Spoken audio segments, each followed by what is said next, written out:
Guys இப்போ time என்ன பார்த்தீங்கன்னா நைட்டு 10:20 இதை பாரு நஞ்சு ஊத்துறேன் நைட்டு. காலைல தான் வந்து வெயிலுக்கு பொழக்குது, மண்டையை பொழக்குது, 2 தாராக்குதுன்னு பார்த்தா எங்கள் வீடு நைட்டில் சட்டியில் இருக்க மாரி நெருப்பு சட்டியில் எப்படி இருக்கும், நெருப்பு அப்படியே இருக்கும்ல அந்த மாரி உட்கார முடியல, சோஃபா குதியுது. இந்த பாரு 2 ஃபேன் ஓடினா கூட இப்போ ஃபேன் ஆஃப் பண்ணிட்டுருக்கேன். எதுக்கு? வாய்ஸ் கேட்காது, அதனால் மைக்கு போட்டால் மைக் என்னாச்சும் ஆகிட போகுதுன்றதுனால. ஏசிலேயே 24 ஹவர்ஸ் இருக்கிற மாரியே இருக்குது. வெளியே வந்தால் நஞ்சிடுறேன். அப்போ காலையில் நல்லா ரெடி ஆகிடும், ஆஃபீஸ்க்கு நீ ஃப்ரெஷ்ஷாக போகிறேன்ட்டு கதவை தாண்டிட்டு இப்படி போகிறேன், அதுதான் நஞ்சுது. அந்த நாள் ஃபுல்லாக வந்து நாசமாக போகுது. என்ன பண்ணுறதுனே தெரியல. என்ன வெயில் காலைல தான் இப்படி இருக்குன்னு பார்த்தா நைட்டு 10:20 கூட இப்படி இது அனல் ஆட்டம் வருது.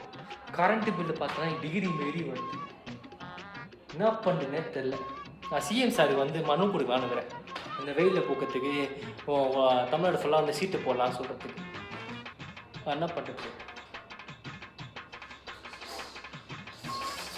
என்ன பார்த்தீங்களா, வெயில் எல்லாரும் அப்படி தான் சுற்றிட்டு இருக்கிறோம். எல்லாருமே எங்கள் வீட்டில் எல்லாருமே ஒன்றும் சொல்கிறதுக்கு இல்லை. வரேன்.